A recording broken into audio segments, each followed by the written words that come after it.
Unsiloed podcast is produced by University FM, elevating the stories of your institution. Welcome to Unsiloed. This is Greg LeBlanc, and I'm here today with Bob Sutton, who is a professor at the engineering school here at Stanford University. Also, the author of, lots of books. Well, author and co-author of a lot of books. Most recent book is called The Friction Project, co-authored with Huggy Rao. Huggy Rao, yeah. Yeah, and you did another book with him, right? Scaling Up Excellence. Scaling Up Excellence. This is almost the sequel. Yeah. A little different. It's one of the books that I actually don't have with me, right? But I have, probably, I think you said this is the one that's hit now 1 million copies, right? For obvious reasons. It's called The No Asshole Rule. I got rewarded for talking dirty, unfortunately, yes. Yeah, building a civilized workplace and surviving one that isn't. And I think it's related to this one, of course. Good boss. A bad boss. And then you've got a couple others. This one, of course, weird ideas that work. That was a lot of fun. And then you got these two that you co-authored with Jeff Pfeffer. Pfeffer, yes. Yeah. Jeff sort of taught me how to write books, and then I rebelled against him. Well, and then I know that you bounce a lot of ideas off of him. This one's Hard Facts, Dangerous Half-Truths and Total Nonsense, all about evidence-based management and the knowing-doing gap, how smart companies turn knowledge into action. That's book's 24 years old. Anyway. Well, let's go from the beginning all the way to the end. I mean, in the beginning, you wrote this book called The Knowing-Doing Gap. And now, you write this book on the Friction Project. Right. And I think, the thing that puzzles me about this, Friction Project is the knowing-doing gap. Because, when I was reading through this, I'm like, doesn't everybody know that these things exist? I mean, you tell the stories and everybody can identify them. Right. I can't think of a single person that doesn't have examples that come to mind. I mean, every single type of friction, right? Good or bad that you mentioned, I can immediately diagnose in my own organization, right? Examples. Yeah, in my own organization. Right? I know. You got tenure, so you can reference all the ones. Yeah, I will reference them, yeah. Right. But it doesn't seem, at least to the people who are part of these organizations, like that things are being done about them, right? And awareness is not enough. Like what is the big friction to over... Well, I love that because you're starting with almost like the meta question of almost the whole behavioral sciences. Yeah. Which is there's plenty of disagreement about what ought to be done, but there's also plenty of agreement. So why doesn't it happen? And both, and you're the first person to ask me to start with the last one, and I start with the first one and end with the last one. And I haven't read The Knowing-Doing Gap in a while, so you probably read it more recently than I have. I think it's probably part of your, background operating system. So maybe, but in The Knowing-Doing Gap, we talk about a lot of the things that lead to that lead to inaction, even when people know what should be done. Everything from being rewarded for doing things that are contrary to the good of the system, to being rewarded for smart talk rather than smart action. And then history, one of the classic things, well, we do it because we have always done it. And we do talk about some related causes of bad friction, and also causes of having too little friction too. Because sometimes there's too little friction. It's too easy. I mean, one of the things that's a friction problem is that it's too easy to add initiatives, to add people and organizations. Maybe that should be harder to do because that ultimately causes bad friction. But I hate to be optimistic. I'm not a natural optimist, although I am more optimistic than my co-author, Jeff Pfeffer, who's a pretty grumpy guy. But one of the things about the Friction Project is, I think more so than any project I've ever worked on, is that I became actually fairly optimistic that there was some hope. And so I think that's why the book has so many tools in it. And I do have my moments when I say, "Oh my goodness, what can I do?" But I think organizations sometimes do make themselves better. Well, I was talking to John Roberts recently, and he did that controlled experiment in India where you had the management consultants come in and give them some advice. And the problem is, how do you explain the continued persistence of these really bad management practices? And so one would think that in a highly competitive market, right, the organizations that have all these dysfunctions would, more or less go extinct, right? So, is it just that these things persist because of market imperfections, because of well, I don't like that word market imperfection because the term market sort of seems to suggest there's this efficient selection system, but what the efficient selection system does is it kills off a group of organizations which get replaced by organizations that are filled with humans, just like the same organizations that were eliminated. They might be slightly better. So I don't, but there's certain things that human beings have, I mean, one of the chapters in the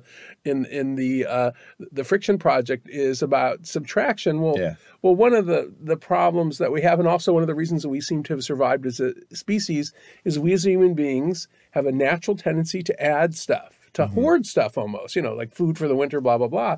But then when you get in an organizational setting, well, that becomes a double-edged sword because we start adding more procedures, more technologies, more people. We're sitting in the Graduate School of Business, which I have a courtesy appointment here, and they're very courteous to me.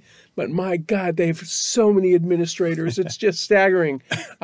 I'll tell you a little story about that, which gets to coordination. I was... so I have a courtesy appointment here, which means they're nice to me. But at various times I've had an office here.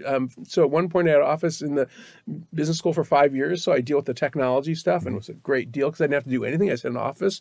I could hang out with my friends. I didn't have to teach or anything. And whenever I had a technology problem at the business school, I would like write a note, and the person would tell me they were the wrong person, and eventually they'd get to the 9th administrator whose job it was to fix my particular problem.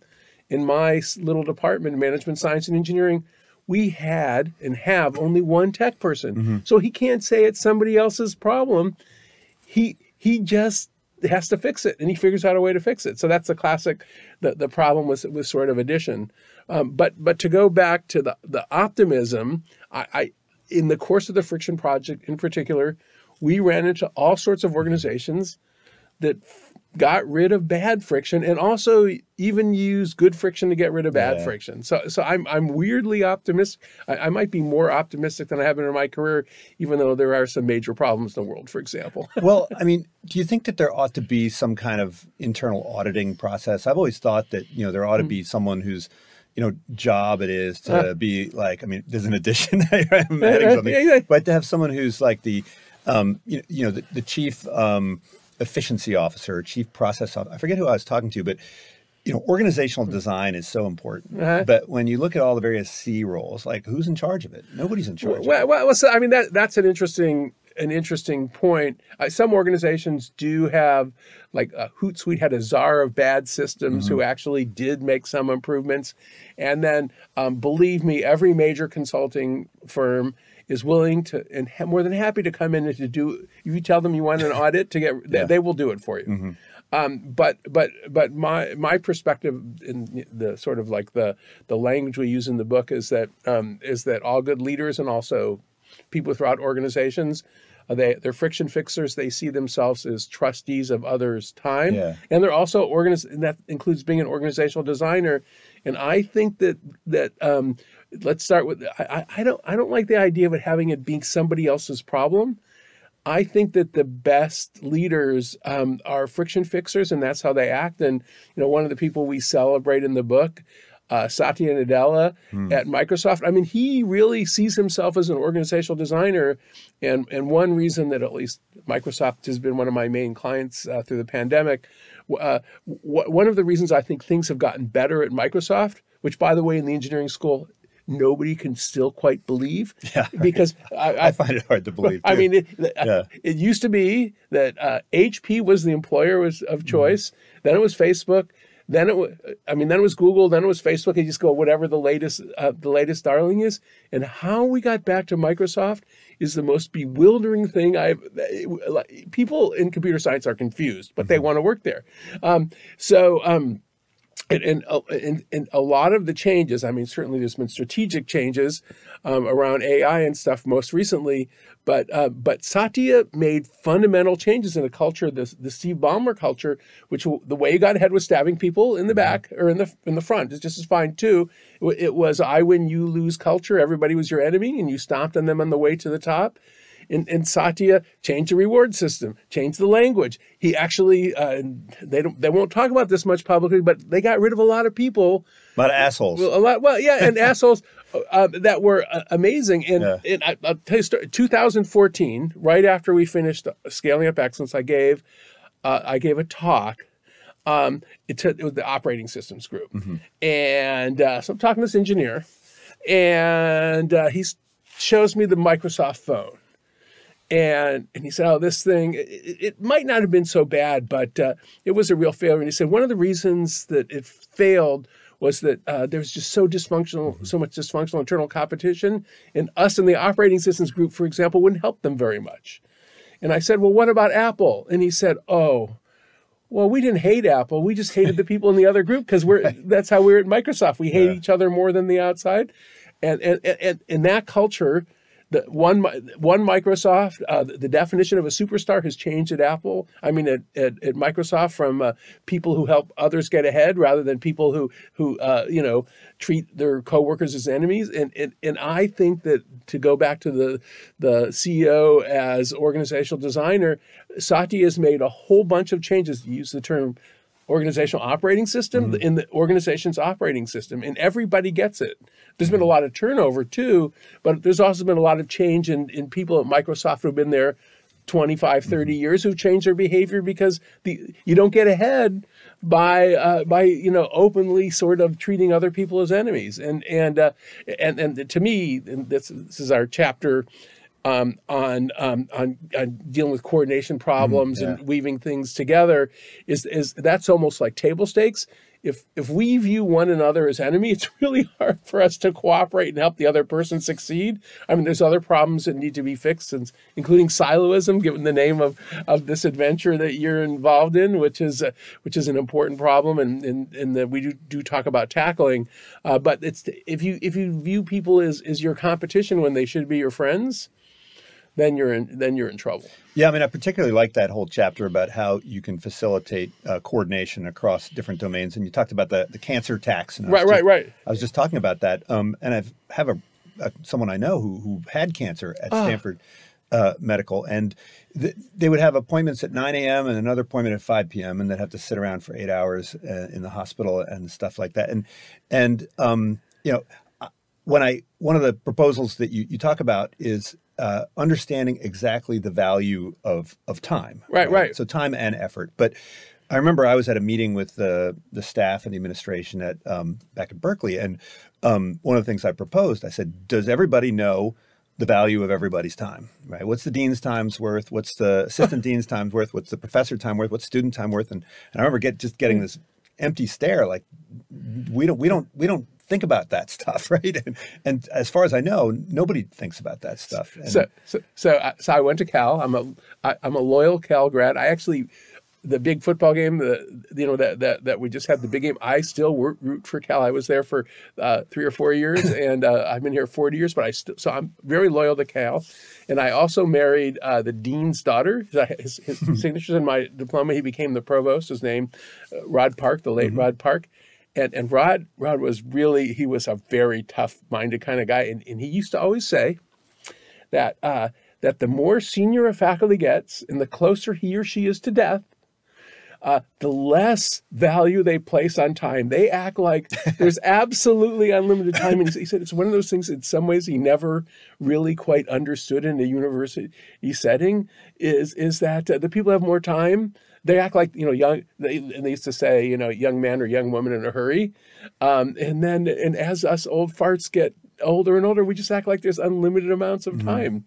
And so I think there's also, and this is not a criticism of Berkeley, it's the same of every university. I think it's a cultural problem. I think it's true at a lot of organizations. And if you reverse engineer the way the organizations price time, right? So if you want to back out the shadow price, it's all over the map, right? So you can have one part of the organization which says, oh, we can't do that because we've hit our labor constraint, essentially. In other words, the cost of labor is infinite. And then you can go over to the IT group and you say, well, how do you evaluate the ROI on an IT investment? They say, well, since labor's free, we don't really, so you can have one part of the organization that views labor as free, another one that views it as an infinite cost. And so, why don't organizations have some more explicit pricing of people's time? I know there was, I think, a Google, might have been an extension for Google Meet, where whenever there was a meeting, or maybe it was on Zoom, the price of the meeting would pop up. Oh, no, that's pretty cool. Wouldn't that be great? That's pretty Yeah. cool. I mean, so I do think that is one of the solutions. There's different sorts of costs. So that's financial costs. Obviously, the more Yeah. people are in the meeting, and the what is it? And the more expensive they are, and the longer it is, the more that it costs. But one of the problems there is to me is perverse incentives, which is that let's just take it your team. The bigger your team is in most organizations, I think this applies to most universities, and I know it applies in the real world, is that the more people report to you, the more you get paid. So you end up with these sort of giant meetings. But one of the kind of disciplines, and by the way, if you look at the turnaround going way back to Lou Gerstner at IBM, to some of the norms that they had at Pixar. We spent a lot of time talking to Ed Catmull, who was president of Pixar for some 30 years, about this too. That this one of the skills, and this is back to organizational design. One of the skills that great leaders do is it's not just who's in the room; it's who's out of the room. And just as an example, we talked with Ed a lot about the brain trust. The brain trust are the set of people who, when you're developing a movie, you pitch your ideas to them, or you show them your dailies, and they're usually other directors, assistant directors, and so forth, people with technical skill in making a film, and it isn't just that you want to keep that group relatively small. There are certain people he would keep out of there. And two of the groups he talked about on the extreme, because he was Ed was president, but Steve Jobs was CEO, and he literally owned the company until he sold it to Disney. And he said, we'd keep Steve out, both because he doesn't know that much about making movies, and also because he's an intimidating force. And the other people we would keep out, who always wanted to be in the room, were the people who sold the merch, the people they were from Disney. People like in the little cars for the Cars movies and everything, we would keep them out because they would push us to develop movies that had really cool merch to sell. And, like an example of a great movie that had terrible merch was Ratatouille. I mean, did people want to buy pet rats for their kids? I mean, Ratatouille created or WALL-E's another example, created no really useful merchandise compared to the Cars movies. People within Pixar, tell tales out of school, most of them will say they don't think that Cars are the greatest movies, but boy, did they sell merchandise for like 6-year-old kids. Well, I think you talked about the cookie lickers. Oh, right. And I love that metaphor. These people are just I think of them as, little, dogs peeing all over the place and saying like, hey, this is my turf, right. Back off, stay in your lane. And then they don't necessarily do anything with it. Yeah, right? so that's a classic. That's sometimes a structural problem and sometimes it's a personality problem. Yeah. And a cookie licker, and this was Microsoft speak, but it's also all over the place. So a cookie licker is somebody who says dibs on anything from I have to be involved in the process, I have to make the decision, my team is the one who's going to develop this, and then they sit on it. And nothing happens. In the analogy is little kids licking all the cookies so nobody else can eat them. And one of the examples that always sort of struck me, and we talk about another element of the book, is that in the early days of Google, and in fact, Jeff Pfeffer and I interviewed him about this in 2002. I still have the tape. Larry Page had a really clear perspective about how important the people were who were interviewed and hired at Google. And he would insist in being involved in every interview until the company had about 1,000 people, which is just nuts, which it made sense for the first 100 or 200, but 1,000 people, he was the cookie licker who was stalling things out. And even by the time Google was 1,000, maybe 2,000, it wasn't the coolest company in the Valley. And still, he would slow down the process. People would get frustrated. They go to other companies. So that's a classic example of cookie licking that used to make sense and didn't make sense as the company got older. The other story, it's funny to sort of pivot on Larry Page. The other story, which might be my favorite story in the book because it captures almost everything about friction in one short story, is that, and Jeff and I have this on tape in 2002 when we interviewed him. Larry Page was saying, so and the way he put it is, a lot of people in computer science at Stanford don't like me because I've interviewed them, or we've interviewed them 8, 10, 12, 15 times and still not getting an offer. And they're really frustrated, but I want to build the company with people who are great technically and also have the leadership skill to build a company. Marissa Mayer was sort of the poster child of this. Those are the people that I want. And he was talking about that. So then the company gets larger, and this tradition, so this is why people add friction, persists. And Laszlo Bock, who was essentially head of HR, they called it something else there for people operations. People operations. Yeah. That's what a term. For about 10 years, and he ran into this problem. And what he did, and I've fact checked with him with this multiple times. I still don't quite believe it's true. And he said that they do 8, 10, 12. And I remember when I was fact checking, this was the first time I put this in the Wall Street Journal. He said, that's right. I once ran into a case of 25 interviews before they gave somebody an offer. 25 interviews for an engineer. And so he came, so that's bad friction, because you think about it, well, all the time that it's taking of all the people, just multiply how many interviews are done, and not to mention pissing off the candidates who don't get jobs or do get jobs and are still pissed off because they had to do 25 interviews. So he put in just a little friction, a little speed bump, which was, if you're going to do more than 4 interviews, you need written permission from me, Executive Vice President Laszlo Bock. And he said the speed at which it plummeted was just amazing.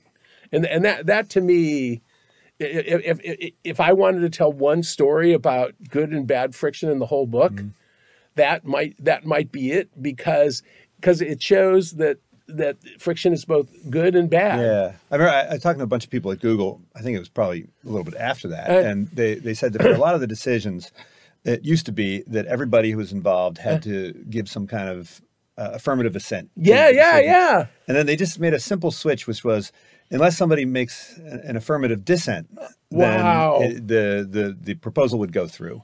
And so just that simple shift in the default moved things along, much more quickly. Well, that's interesting. On the other hand, maybe it should have been harder for Google to hire people. I think they hired way too many people too. So maybe they needed some other friction in some other ways too. Well, I mean, I think it probably you have to think about the entire process, right? So if it's hard to fire people, then you have to make it kind of harder to hire people. And if it's easier to fire people, then you can kind of make it easier to hire people. Well, that's why it's much easier to hire lawyers at Stanford than it is to hire faculty members. Yeah, right. And I know our head lawyer. Her name is Debbie Zumwalt. I've known her for 40 years. And she's a great lawyer, but it still is easier to hire a lawyer at Stanford. And the number of lawyers, percentage of lawyers of the campus has increased much higher than the percentage of faculty in the 40 years I've been here. Faculty has gone up like that much and lawyers like that much. Yeah, it's kind of like the junk DNA, right? I could think of it that way. Well, we do need some lawyers. Right. But, I want to turn, we're going to keep on the friction project, but I think it does tie back in part to the discussion of assholes, right? Right. Well, and so I think all of us know them. All of us have unfortunately had to, work for them or work alongside them. But, one would think, particularly with the publication of the book and a million copies sold, we would see fewer assholes. I mean, is there an assholeometer out there? Well, I don't know if there's an assholeometer, but first of all, we should talk about the definition of asshole, because to me an asshole is somebody who leaves people feeling demeaned, disrespected, and so forth. And that's a behavior. It's not, it certainly has maybe some personality elements to it, but whether you look at personality and or environment, I think that our genetics have not changed very much since 2007. And some organizations have done some things, some legal, to get rid of the absolute worst behavior. But if I look at the situational causes that lead people to act like jerks, they're either the same or worse. So it isn't a surprise to me that there's been little change in the asshole problem in organizations. So so in other words, there's we can all fall prey to the fundamental attribution error, right? So there are people that behave like assholes, which is sort of a rational response to the incentives that they're given. And then maybe there are people that are just, uncorrectable, right? So I mean, the way that some people are uncorrectable. They're sociopaths and narcissists and so forth. But on the other hand, a socially skilled narcissist knows when to turn their assholeness on and off. Those are the people who tend to get ahead. But I would go through. So what are some of the characteristics that lead people to turn into jerks? One is being in a hurry. Well, so the pressure to rush, even when it doesn't make any sense, in many organizations has increased or at least stayed the same.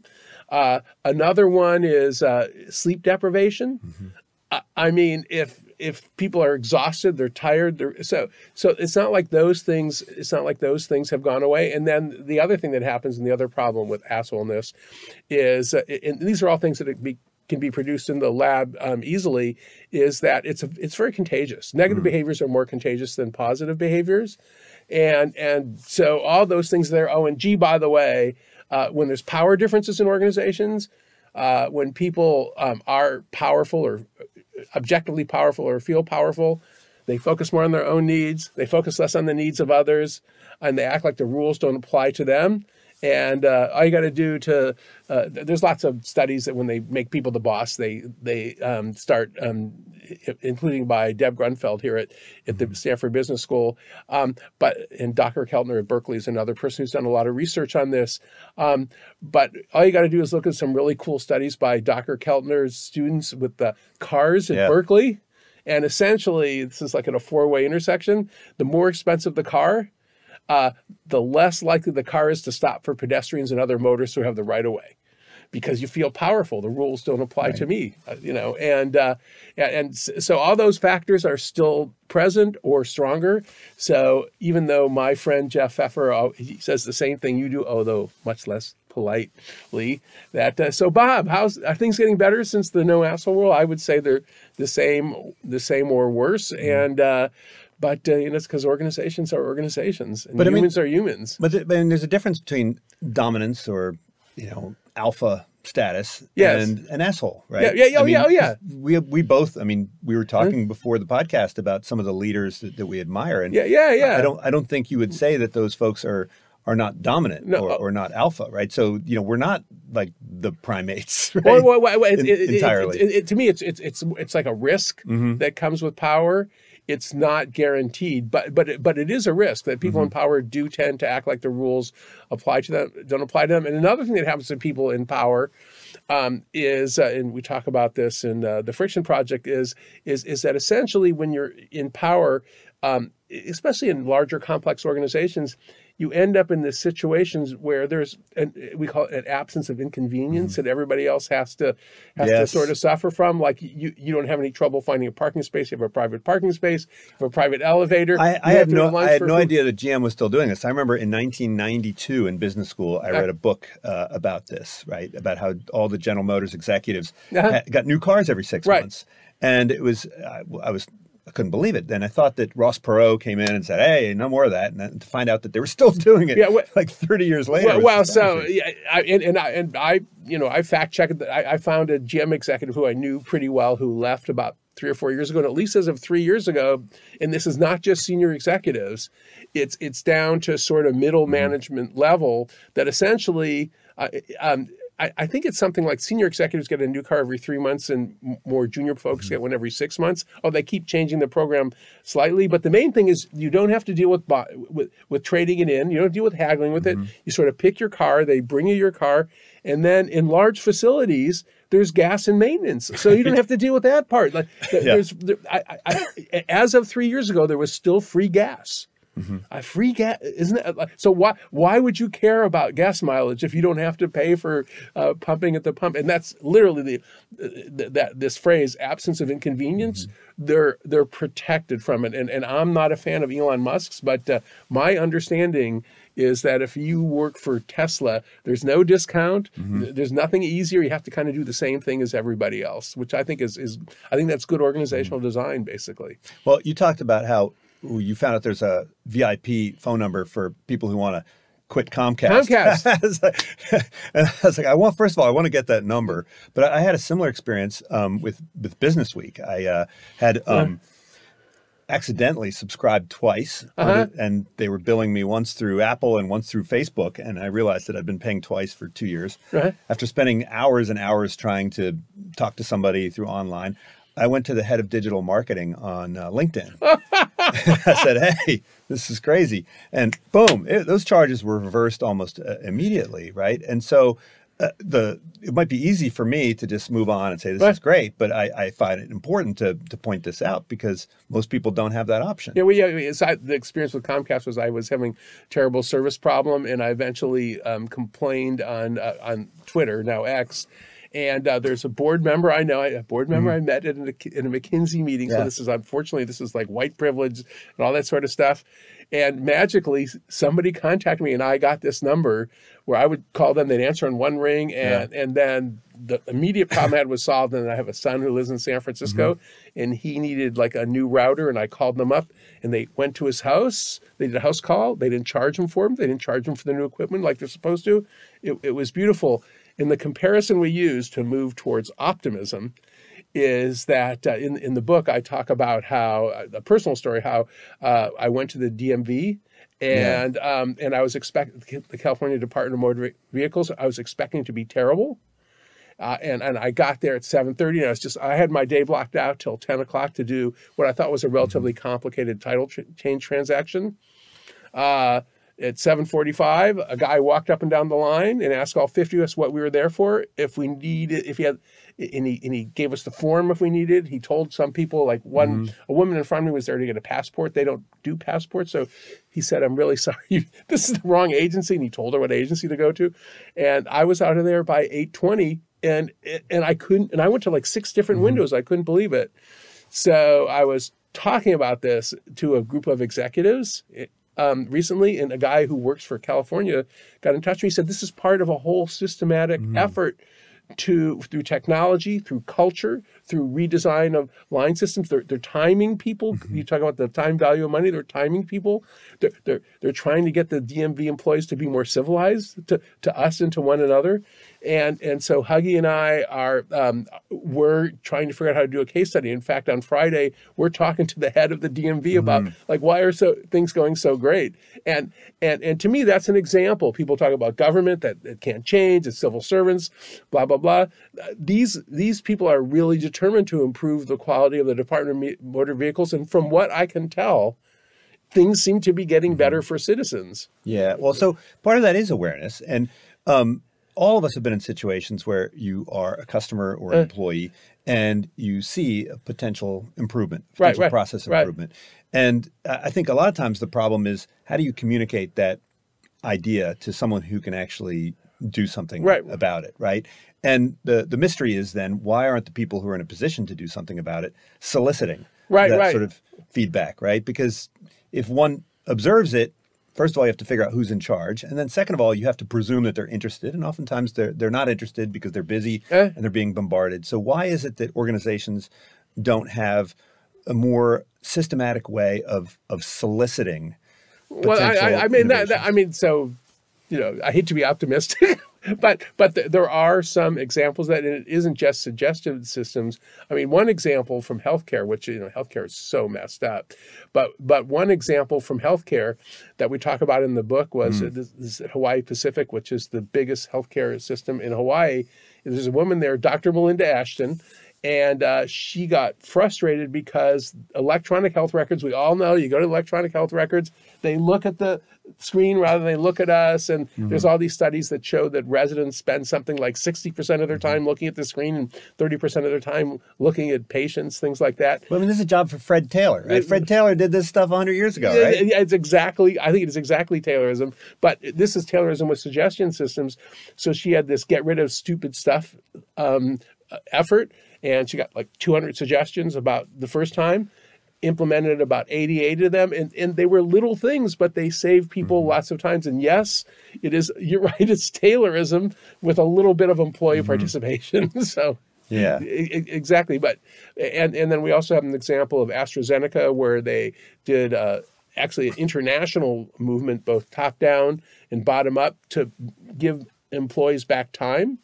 And that according to their calculations, I'm always a little skeptical, but that they said they saved 2 million hours. So there are things that can be done, and I'm not completely pessimistic that it's impossible to do. But in some ways, and we have the analogy in the book of mowing the lawn. To me, in organizations, this might be the hard part, is where you have the discipline to keep doing it. And if I was going to pick two organizations and their competitors that I think are pretty good at it, although I don't know I'd want to work at either one, Walmart and Amazon. They both have very good discipline about being very careful about using people's time and also protecting people's time, and also about not adding too much organizational complexity. So Donna Morris, who's the head of HR at Walmart, we did a case, speaking of subtraction, we did a case on her when was this? 2012, 2013, when they had gotten rid of employee performance evaluations. They got rid of them because they just thought it was a bizarre conversation that had nothing to do with regular feedback that should happen on a regular basis. And so now she's head of HR at Walmart. And I did a Zoom call with her about 3 or 4 months ago. And I said, so tell me about Walmart. And she said, the thing I can't believe is how simple it is it's the biggest private employer in the United States. So she said, and this is, I believe in hierarchy, but not too much. Remember, there's 8 levels from a store manager to the CEO. That's pretty good for that. A lot better than Facebook or Meta, it's called now, which has got something like 12, 13 levels and has got problems with that. But there are organizations that just have the discipline. The same thing with Amazon in terms of how they use people's times in meetings. They're sort of famous for that. So I've had friends who are senior executives go to work for Amazon, and they get trained how to write and how to run meetings in ways they've never been trained before. Right. And you talk a lot about how it's important for leaders to kind of go around a couple of the different levels of the organization to gather intelligence, right? And so, like the mystery CEO, right? The one that dresses up like a Home Depot employee and has to unload trucks and so forth. That's our friend Carl Liebert, who he wasn't a mystery. He just came in and worked with him and told him who he was. So there was a bunch of actually supply chain type problems. He was head of supply chain for all of Home Depot. And they were having problems with how quickly things were being unloaded after they were delivered to stores. And so he and his head engineer, they would go work the night shift, about once a month from midnight to 7 and see what was going on when they're unloading boxes. And actually what he figured out, it's pretty, they'd have all sorts of problems because they wouldn't get the inventory on the floor. It'd be stacking up. The root cause of that, from talking to Carl, is about 20% of the time when they unloaded a box, it would not be full. There'd be missing inventory, say missing a couple cans of paint. So what happens when there's a missing few cans of paint? It's shrink, lost or stolen inventory that is counted against the store manager's incentives. So the store manager damn well is going to make sure they open every box and check what's in there. And so what Carl's job was to figure out up the supply chain, the suppliers. Of course, it was just a few suppliers who were doing that constantly, to figure out which suppliers were causing that problem and to deal with those suppliers and to make it so that the store managers had confidence that they didn't have to count everything in every box and make sure that they weren't getting screwed on the incentive system. But to me, that's a good example. And where that comes from, this is the L6 strategy. There's a guy named Todd Park, one of the heroes of the book.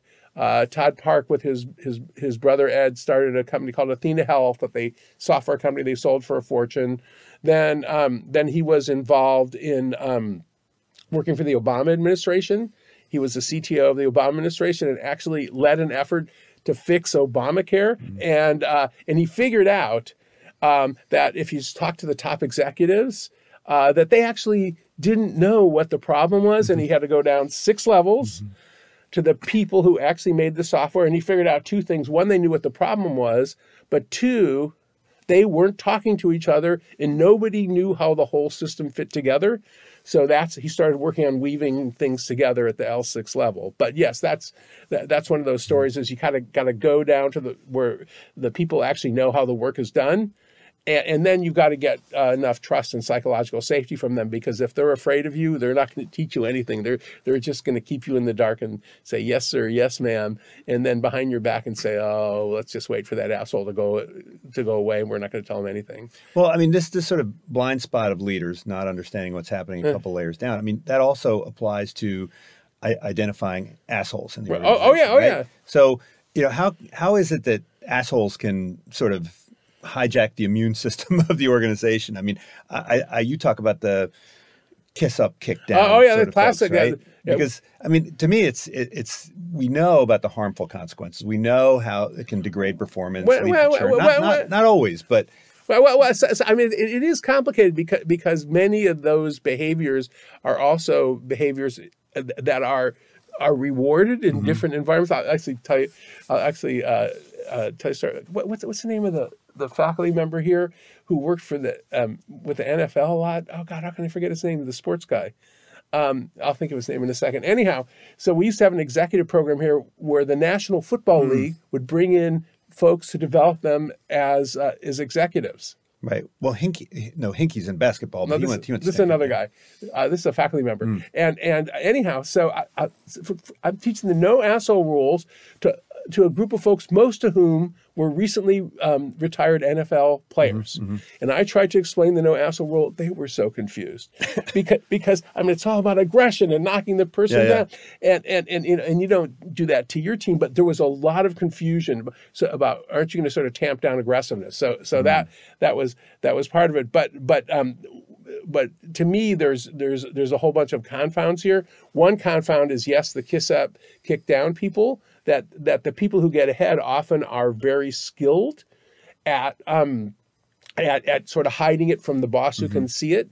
But the other problem, which I think is a larger problem, which we've talked about a little bit, is what happens to people in power. This is Dr. Keltner's research, that for many people when they get in power, this idea that Dr. Keltner's research shows that when people are in power, it's just disinhibition is the thing. So people start just saying what's naturally on their minds, so they don't have as much of a filter.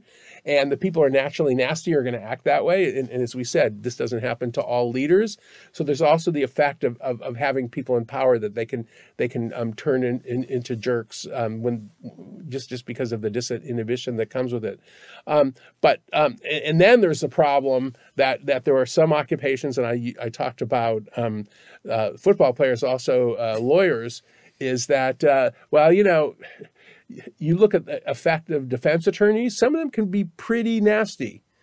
And then the problem is, well, how do you turn it off? And in fact, I think this is mentioned in the book. So when I wrote the no asshole rule, it was not an accident that my wife was managing partner of a large law firm. So her and Mary Cranston was the chair, and she was managing partner of a law firm called Pillsbury Madison Sutro. They were the first women to run an AmLaw 100 law firm. So that was quite an adventure. And one day my wife comes home from work and she says, the secret to law firm management is knowing how to turn your assholes on and off. Because you want them to be aggressive in court, but you don't want them to come and in depositions and stuff, but you don't want them kicking the shit out of the staff and the junior associates. And that was one of the things she'd have to give lawyers feedback about, and sometimes withhold some money from them as well. Well, it's also, I mean, these NFL players, I mean, part of what makes them so fascinating is that they do have the ability to flip on and off their aggression, right? So when they're off the field, at home, they're normal people for the most part, right? And so most of them. Oh, that might be true of college professors too. There's some ones that are crazy too.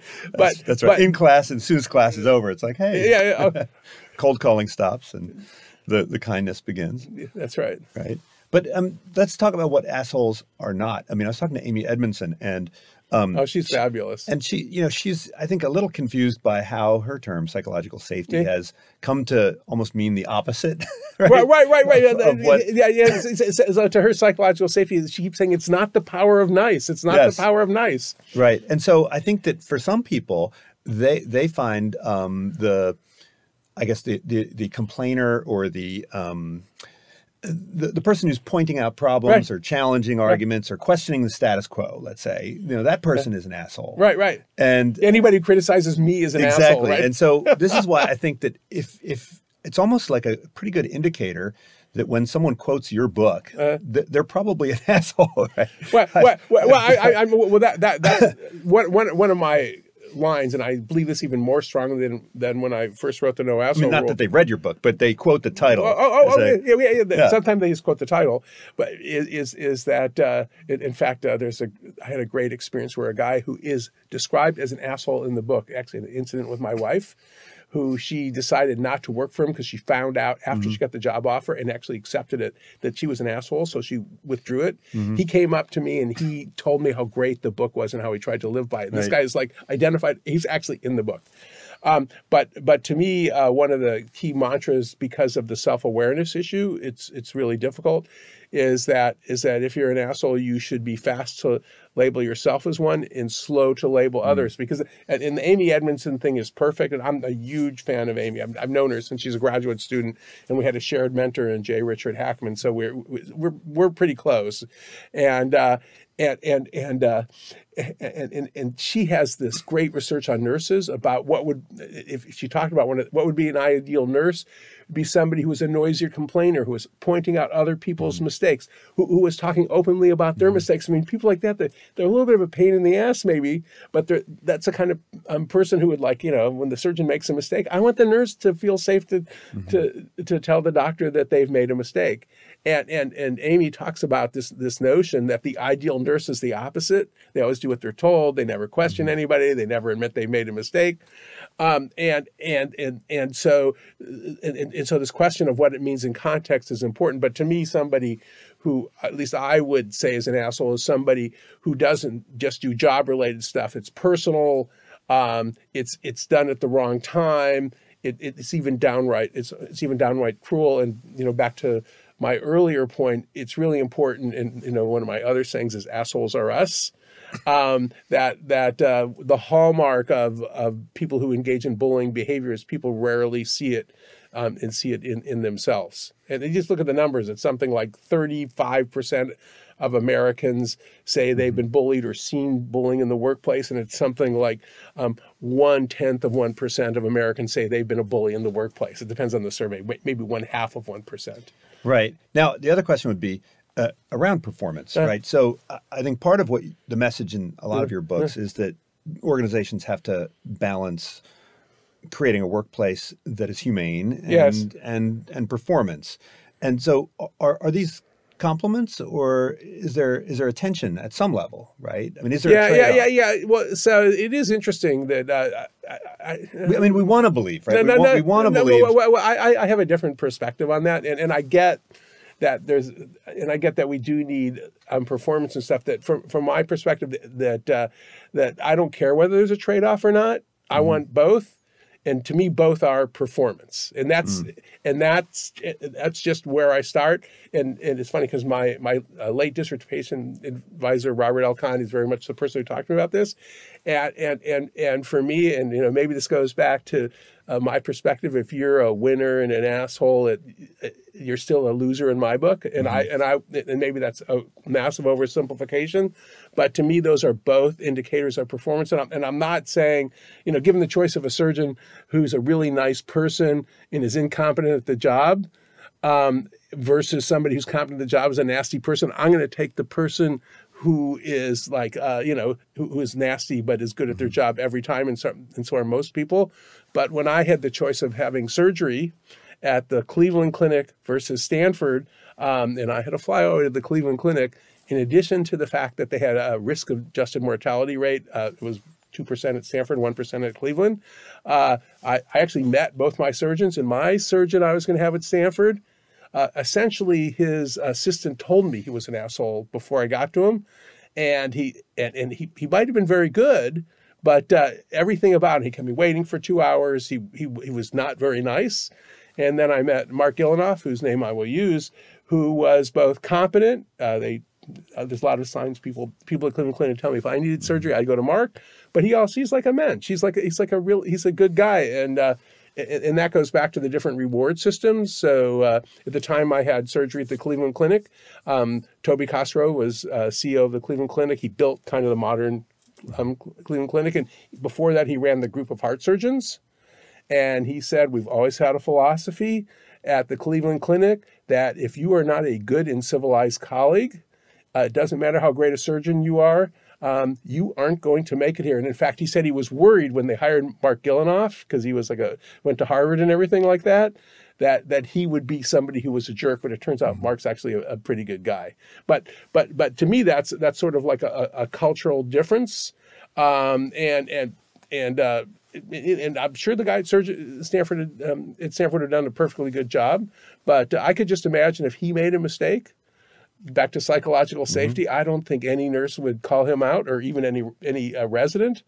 But you know, I think that if Toby made a mistake, I think that not Toby, Mark Gillinoff, I think that the nurse or the resident would have called him out. But look, I mean, I'm an economist, so you know, I want to know what are the conditions that would cause these to be in alignment and cause them to be in conflict. I mean, look, we know that, for instance, slavery was profitable, right? But it wouldn't be profitable in software engineering, right? It was profitable for, you know, picking cotton, right? So, you know, is there something about the nature of the production process? So is the idea economy in some way different, say, from manufacturing?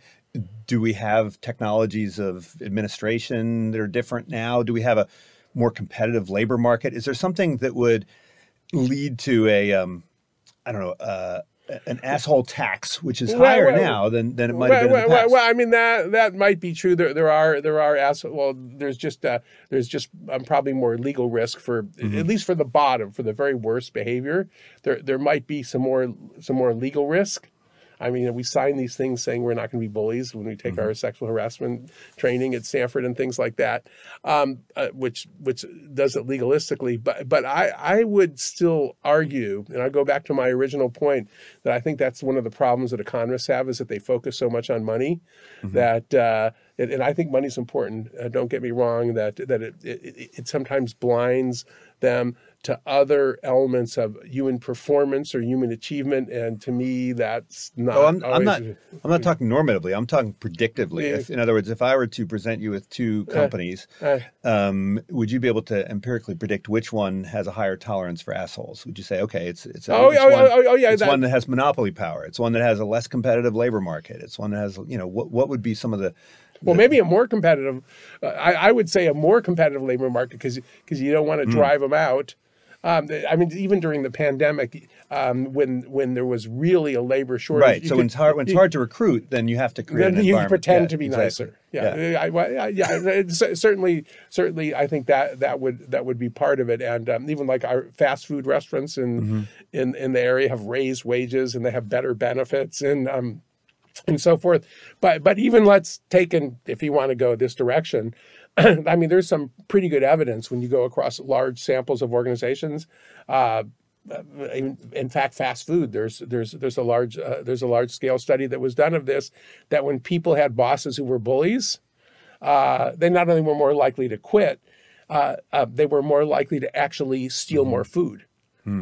So that's a classic sort of financial outcome. And in general, I mean, there's two things here to go back to the assholeness. One is, does being an asshole help you get ahead? Well, in an I win, you lose sort of environment like old Microsoft, that actually might be true. Like it would be ecologically rational. If you're maximizing advancement. And it actually might be rational. But the problem is, the other way, which it's not economically rational, is, and this is, I think, where Jeff Pfeffer and I get a little bit of an argument, is that he'll focus on, you know, I win, you lose, and will help you get ahead, and squishing people and feeling like you're the alpha male or female, or that's how you get ahead. But the problem is that if you look at, and now I would say we're running tens of thousands of studies, and that might be conservative, that there's no evidence that when you leave people feeling demeaned, de-energized, and disrespected, as I would define that, consistently, that helps you run a more effective team or organization. There's just, in every experimental or correlational study that we can find or that's been done, there's almost no situation in which it's good. There might be time when showing toughness or disapproval might work. So we're talking about Barry Staw at Berkeley. He's got this great study. It finally got published. It's so long. I think 30 years ago, Barry and I started having a conversation about strategic temper tantrums and when they work. and essentially what he did was with some other folks was that they had a tape recorder in the locker room in basketball games, college and high school basketball games. And essentially the question was, what happens when the coach yells at the team? And the finding, this is a massive oversimplification, is the coaches who yelled at them all the time didn't help because he or she's just an asshole. They're just yelling at us again. Or the ones who never yelled, that didn't help either. The best thing to do is to yell at them every now and then. Because when you get yelled at, I don't know, every now and then, it's like, well, the attribution is, oh, it might be something about me. So you might actually listen. So that's a case where there might be some strategicness, and there might be some parenting insight there. Yeah, there might be. Yeah, and I think since we're in the Bay Area, and Steve Kerr's been a pretty effective coach. I think he's pretty good at that. He's pretty good at rather than being adjusting to the situation, because he will get on them sometime, but mostly he's supportive. Every now and then he'll go after one of his players. Right now, he's going after Draymond Green for being, well, a threatening asshole, as he deserves, probably. But to me, that's one of those sort of things. But on the whole, the evidence, we could have some argument about when being a jerk helps you get ahead, and it depends on the game. Old Microsoft versus new Microsoft. I think that the jerks got ahead in the old system, but not in the new system. But when you're working for somebody like that, there's just no evidence that it helps the underlings or yelling at customers, except in some maybe very rare situations. I love the Southwest story where they took the guy over to American Airlines. Oh yeah, the former head of HR told me that. They said, "All right, you're a pain in the ass customer. We're taking you over to American Airlines." Right? Yeah. Well, one of the things that you talk about in the book, I talk about this in my Future of Work class, is the public health consequences of bad employment environments. Right? And it's huge.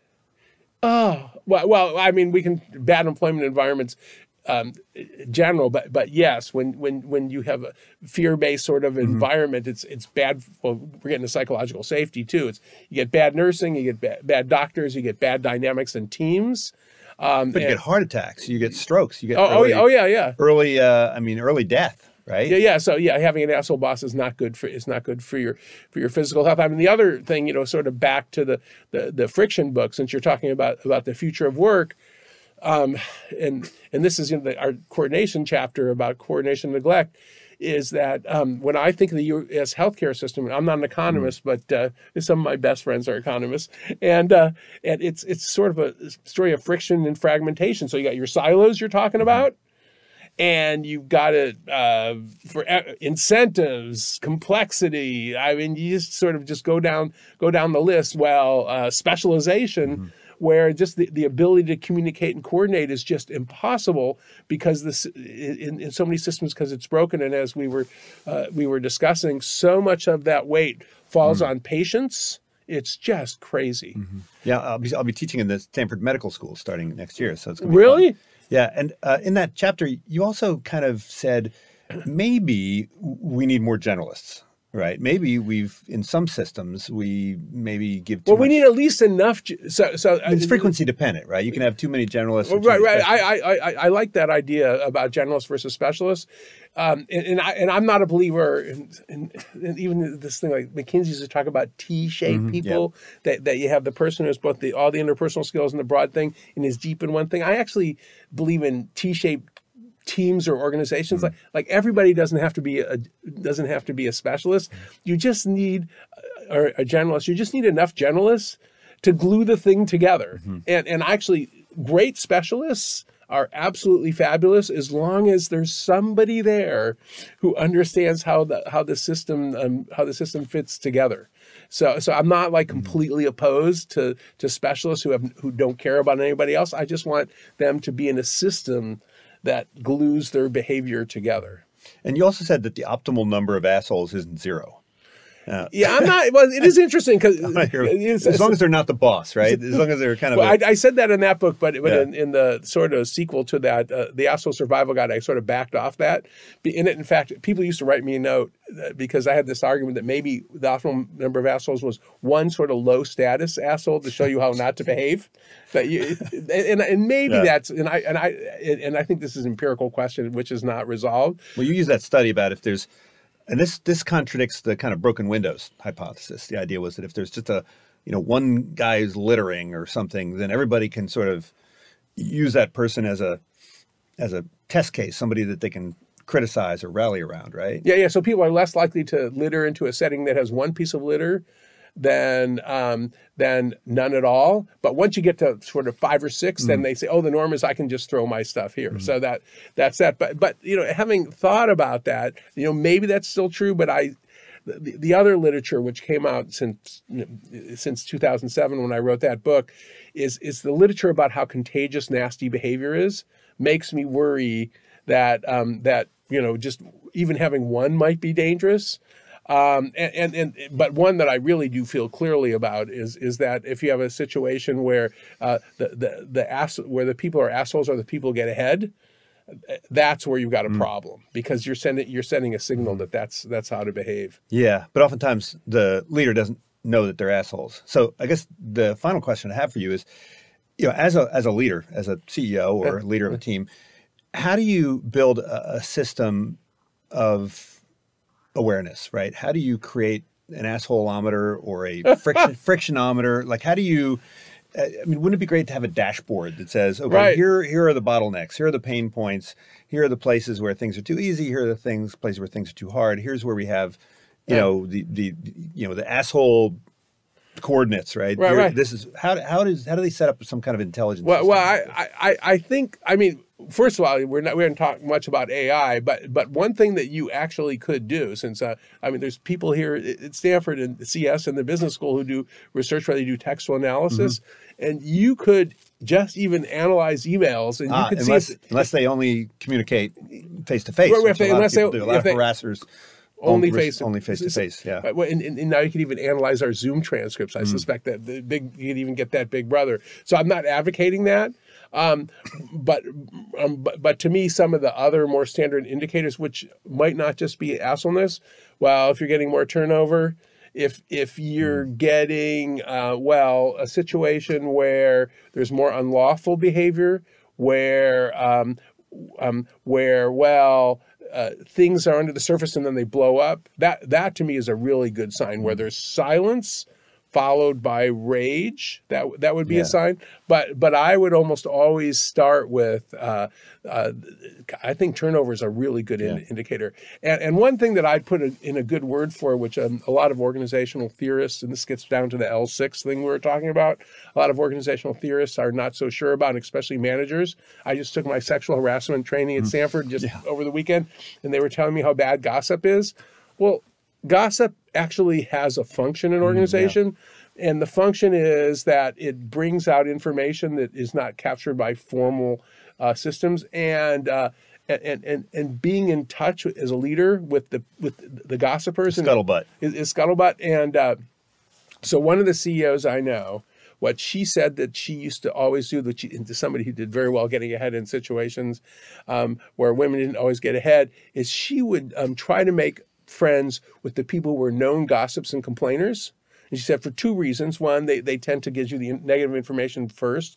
And the second one was a little bit more maybe insidious or whatever, is she said, well, if you could sort of give that person a different perspective that everything didn't suck, that sometimes you could actually even change the gossip in the system. And I think she might have been overly optimistic about that. But this idea about, in addition to having maybe some more formal measures, and some of the old Gallup surveys engagement surveys might also give you an indication. If you do sort of like pulse surveys, I think Adobe and organizations do that sort of thing. So that might give you an indication too. But I would start with, for me, the Microsoft system story is almost the best story. It's who gets ahead. Is it somebody who does good work and helps others succeed? Or is it somebody who gets ahead by stomping on others on the way to the top? And one way you can tell that is when they move to another job and they move up. Do a bunch of people want to come with them?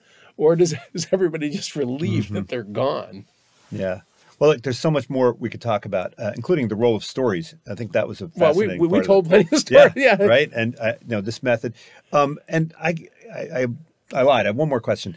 In business schools and engineering schools, right, we teach people to be leaders and managers. But it seems like organizational design is sort of it's like an orphan stepchild, right? That's a great question. We have courses on leadership, we have courses on organizational behavior, and we have courses on microeconomics. Right. But organizational design is kind of falls between a bunch of stools. It's not sociology. It's not economics. I think that's a great. So I have some optimism that there's some movement. It's kind of reemergence of the old field of organizational design. And just to name a couple of scholars, Melissa Valentine, I chaired her tenure committee, so I'm biased, and a lot of her tenure. And so she's also at the intersection of AI and organizational design. And a lot of her tenure letters was she may be the leader in the reemerging field of organizational design. And so there is some movement. There's a guy named Paul Adler at University of Southern California, also very good at organizational design. So I think that there is some hope for organizational design being a field. And I am seeing some better sort of research. Also, Amy Edmondson of psychological safety fame. One thing when you work backwards from psychological safety is it isn't just the behavior of the supervisor and how the supervisor treats the lower level employees, that a lot of her solutions do end up having an organizational design solution. And it's no accident Amy started as a real engineer. She probably talked about this, and working for Bucky Fuller. That was her first job out of school. Did she talk about that? Yeah, well, in the book, I remember reading it. But it's kind of like the Alcoa story, right? So just by making employee safety the number one priority, it had all of these sort of ripple effects, right? Yeah, well, that is interesting because so now we're back to applied stuff. So that was the Alcoa story, and then and then back to Todd Park, my sort of hero of the book. So he's got, it's a pretty big startup. It's in 17 states. It's probably worth about $15 billion. He and his brother have this company called Devoted Health, and they see this relationship between love and logistics. So if you start with, if somebody talks to a patient, the question is, what if it was your father, your mother, somebody you actually loved? What sort of system would you want to design to build that interaction so there's one-stop shopping? And so that person faced less friction and frustration, and also got the services they need. That to Ed, that's sort of a design constraint that then leads them to build the system to support the employee. And when we interviewed him, I said, so how many people are going online? He said, some people are going online, but mostly these are people who want to talk to somebody. And one of the reasons we want to talk to somebody, to sort of end, that this notion that coordination is better when there's a generalist and a sea of specialists. I think the frontline employees in his company are generalists who understand the pieces and how they fit together. And I think that's what you'd want for somebody that you loved, is have them not to go crazy, but to have like one place to go. Yeah, like the orchestra conductor, right? Yes. Okay, we need a little more bass over here, right? Okay. Well, Bob, thanks so much for joining me. It's good to... Here's a book. It's called The Friction Project, but gosh, we got so many others. Good Boss, Bad Boss. The Asshole Survival Guide. I don't have that one with me. I should have brought you that. Right. But No Asshole Rule and Ideas That Work and Knowing Doing Gap. All these. Thank you so much for it was delightful. Yeah. Thank you. Let's do it again. All right. Unsiloed podcast is produced by University FM, elevating the stories of your institution.